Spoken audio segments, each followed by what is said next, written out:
Welcome back to TTO Parts. Today we're going to talk about CIJ printing. Now, if you've watched any of our videos before, you may have seen this machine lying somewhere around me in the background. Today we're finally going to talk about it. This is the Linx 10 CIJ printer. For the uninitiated, CIJ stands for Continuous Inkjet Printer because there's a continuous fluid of ink being pumped from the reservoir through the manifold all the way to the printhead. So we had a customer call in recently. They were having trouble with their Linx 10. Basically, one day the quality just dropped off a cliff. Everything was working great, and then the quality went down. But before we get into that, I really got to tell you guys about our new e-courses that we're putting together.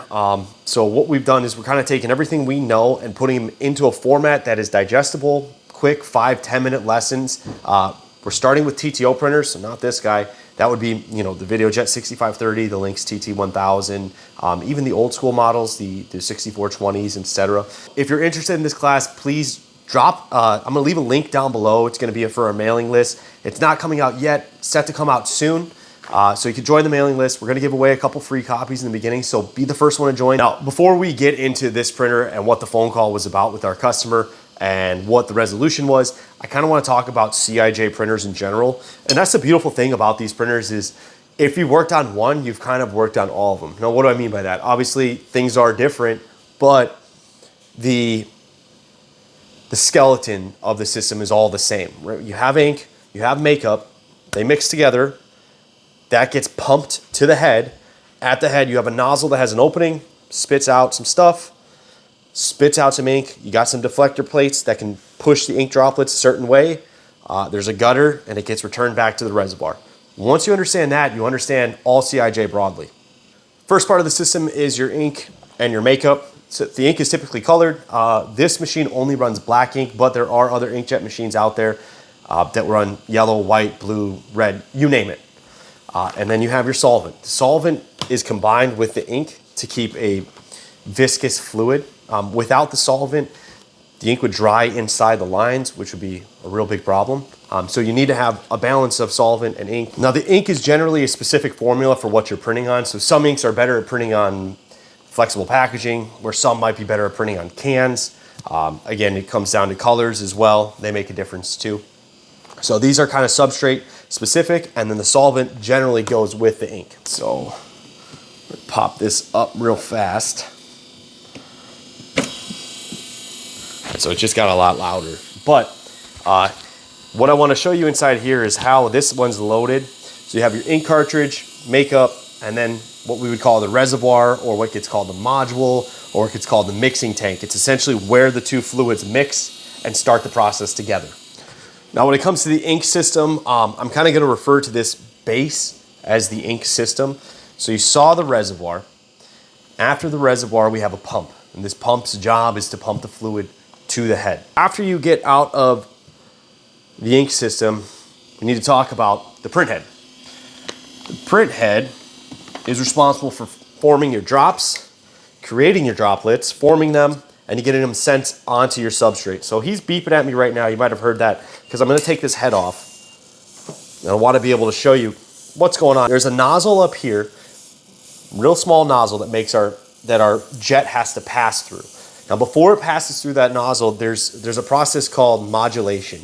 And this modulation is basically how there's a little piezo crystal in there that will vibrate. It vibrates at a certain frequency to be able to make the droplet, to break that jet apart. Now, once the jet is broken, we can add an electrical charge to each droplet. So that's what happens. There's a charging electrode. Now, with this droplet being charged, it's going to travel down the path to the deflector plates. Now, the deflector plates is how we actually print our message. After we have a charged electrode, we can repel that charged electrode by creating the same charge on one of these deflector plates, and it will deflect the droplet away from the gutter and out of the opening. The droplets we don't want to print will end up just going back into what's called the gutter. Once fluid gets into the gutter, it's going to return back to our reservoir. The droplet has formed and been deflected outside of the printhead.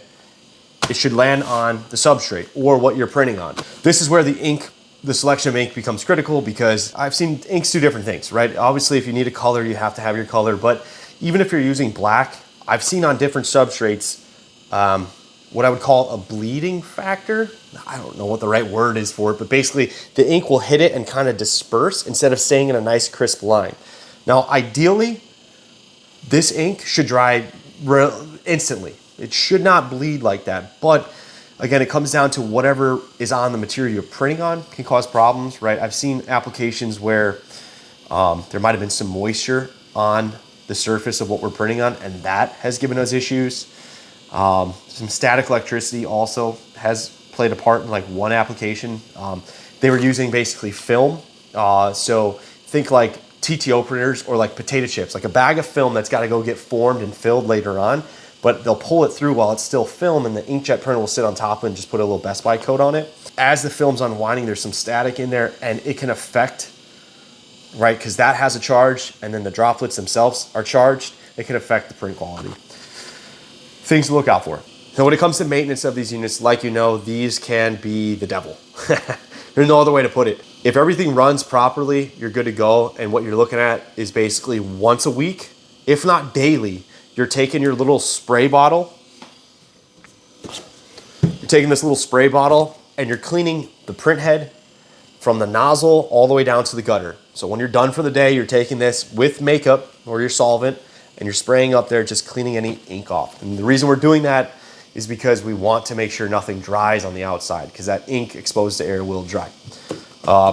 Now, if you haven't been really good with your machines, that's where the real nightmares can come in there. Say you turned it off and it's just been sitting for 3 months for some reason, you may have a trouble starting this thing back up because the ink inside there is dried up. There's certain things you can do to try to help with that, but that's probably when you need to call us. Now, powering off, that's another thing. And I think all the units out there that I've seen all power off pretty much the same way. You have two options, a fast shutdown and a slow shutdown.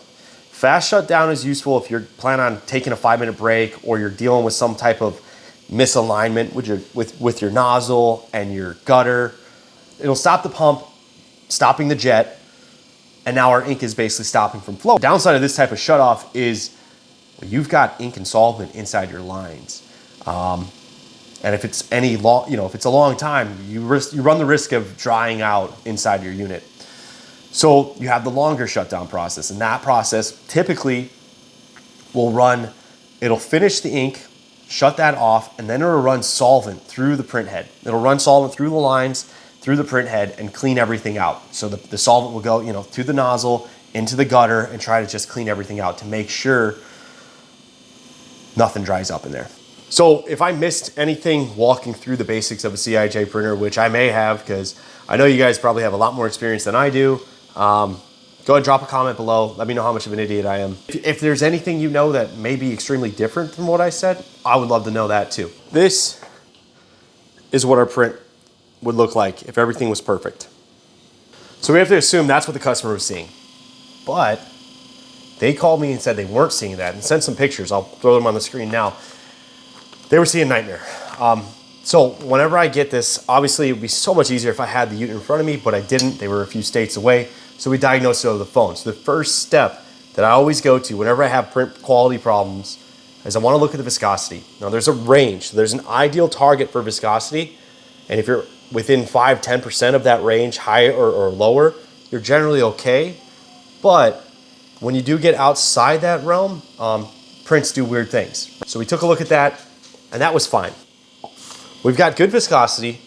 We've got a jet coming out. What is the mechanism that the printer does to make these droplets hit where we want them to hit? And that's easy, right? That comes down to the charge, getting a charge, having the deflector plates move the charge. So we need to ask ourselves, what are the things that can affect that? Viscosity was obviously one of them. Deflector plates, if they're really dirty, that can also do it. So I had them take those off and clean it, still giving them the same problem. So then it comes back to the charge. Now, something we didn't cover before, but that charge can only take place when the ink droplet is separated from the jet. So now we go in and we start talking about modulation. So what I had him do was go to the diagnostics tool in the printer and look at what his modulation setting was.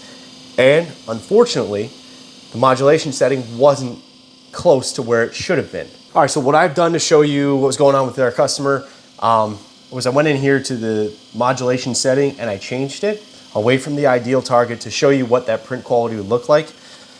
So let's go ahead and fire off a print.